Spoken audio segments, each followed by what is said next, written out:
नमस्कार, बहुत स्वागत है आपका अपना बिहार के इस बुलेटिन में। आपके साथ मैं हूं सोनाली सिंह। बिहार की सियासत में एमवाई समीकरण के बाद लव कुश समीकरण को सबसे प्रभावशाली माना जाता है। एमवाई समीकरण की बदौलत लालू प्रसाद ने लंबे समय तक बिहार में शासन किया, तो वहीं लव कुश समीकरण की बदौलत नीतीश कुमार करीब 17 सालों से सत्ता के केंद्र में बने हुए हैं। नीतीश के इसी लव कुश समीकरण पर अब बीजेपी की नजर है। कुशवाहा के 9% वोट बैंक को अपने हिस्से में करने की जिम्मेदारी बीजेपी ने सम्राट चौधरी को अब सौंप दी है। जाहिर है कि कुशवाहा समाज के बड़े नेता उपेंद्र कुशवाहा पहले ही नीतीश कुमार से किनारा कर चुके हैं और ऐसे में सम्राट चौधरी को बीजेपी का प्रदेश अध्यक्ष बनाकर बीजेपी एक तीर से कई निशाने साधना चाहती है।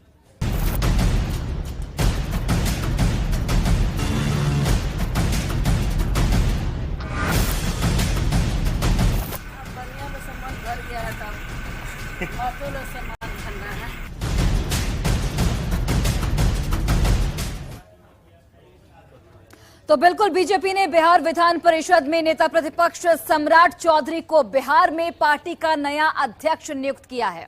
प्रदेश की सियासत में प्रमुखता से अपनी बात रखने वाले सम्राट चौधरी 2 बार बिहार सरकार के मंत्री भी रह चुके हैं।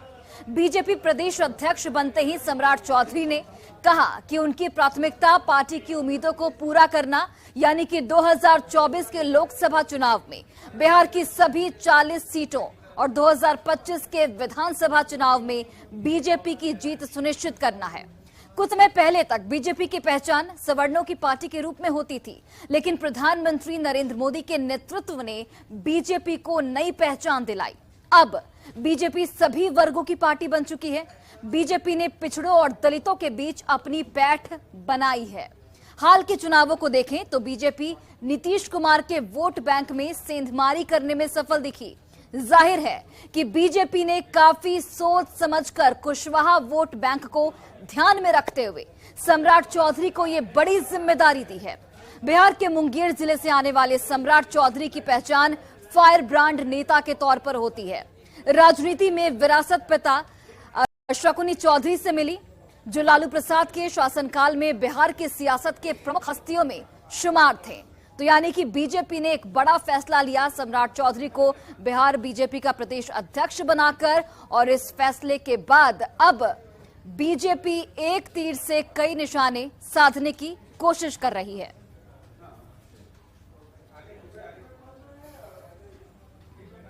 तो अब आप समझिए कि सम्राट चौधरी के चयन के मायने क्या कुछ हैं। तो नीतीश के लव कुश समीकरण पर बीजेपी की नजर है, ये बात साफ होती है।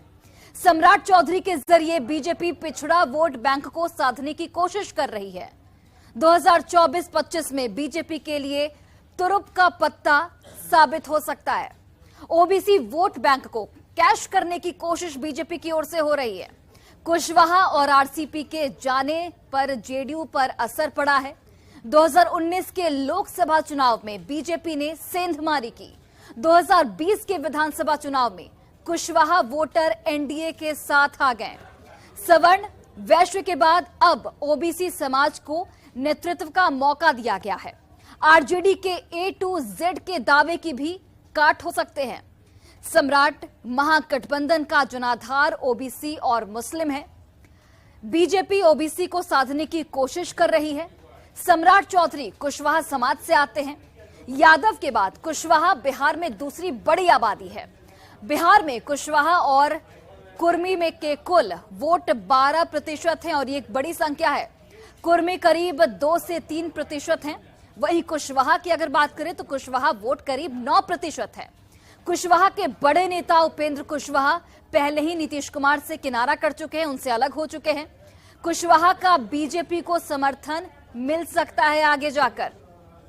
नीतीश कुमार के करीबी रहे आरसीपी सिंह भी नीतीश कुमार से अलग हो चुके हैं। आरसीपी सिंह भी कोयरी कुर्मी समाज में सेंधमारी कर रहे हैं। यानी कि यहां पर देखिए बीजेपी की नजर अब न सिर्फ सवर्णों पर बल्कि जो पिछड़े वर्ग की जातियां हैं उन पर भी हैं, और सम्राट चौधरी को इसी के मद्देनजर एक बड़ी और बेहद ही महत्वपूर्ण जिम्मेदारी सौंपी गई है। तो सम्राट चौधरी को बीजेपी अध्यक्ष बनाए जाने से महागठबंधन में असहजता की स्थिति आ गई है। उसे कुशवाहा वोट बैंक खिसकने का डर सता रहा है, तो वहीं बीजेपी ने इसे सबके साथ सबका विकास बताया है। सुनिए। भाजपा धर्म, जाति, क्षेत्र और भाषा से ऊपर उठ ही नहीं सकती है और इसी सोच के तहत सारे पुराने नेताओं को दरकिनार कर लव कुश की राजनीति साधने के लिए उसके द्वारा सम्राट चौधरी को भाजपा का प्रदेश अध्यक्ष बनाया गया है। भाजपा ने सम्राट चौधरी जी को बिहार प्रदेश का अध्यक्ष बनाया है। हमारे नेता नीतीश कुमार जी के खिलाफ बोलने का एक तरह से इनाम दिया है। ये लोग इस मुगालते में है कि उनके अध्यक्ष बनने से लवकुश समाज का वोट भाजपा को मिलना शुरू हो जाएगा।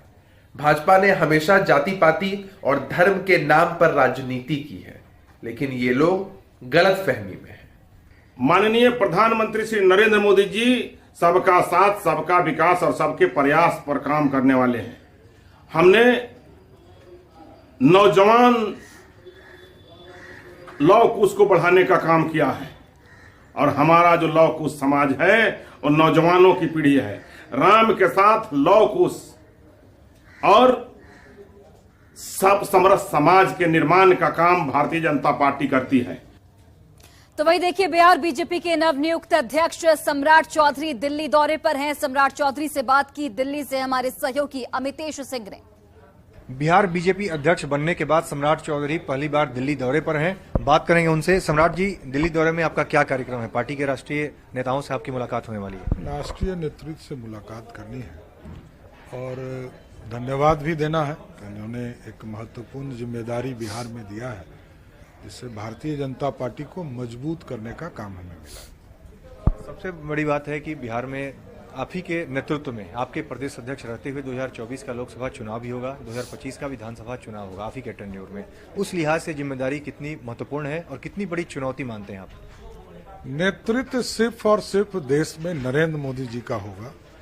संगठन स्तर पर राष्ट्रीय अध्यक्ष जी जेपी नड्डा जी हैं, लेकिन पूरे देश में भारतीय जनता पार्टी के इकलौता चेहरा आदरणीय नरेंद्र मोदी जी हैं। उन्हीं के नेतृत्व में सारी चीजें होंगी और बिहार के लोग नरेंद्र मोदी जी से इतना प्यार करते हैं कि वहां के लोग डबल इंजन की सरकार चाहते हैं। उत्तर प्रदेश में आप देखिए किस तरह उत्तर प्रदेश बढ़ रहा है, मध्य प्रदेश बढ़ रहा है, गुजरात बढ़ रहा है।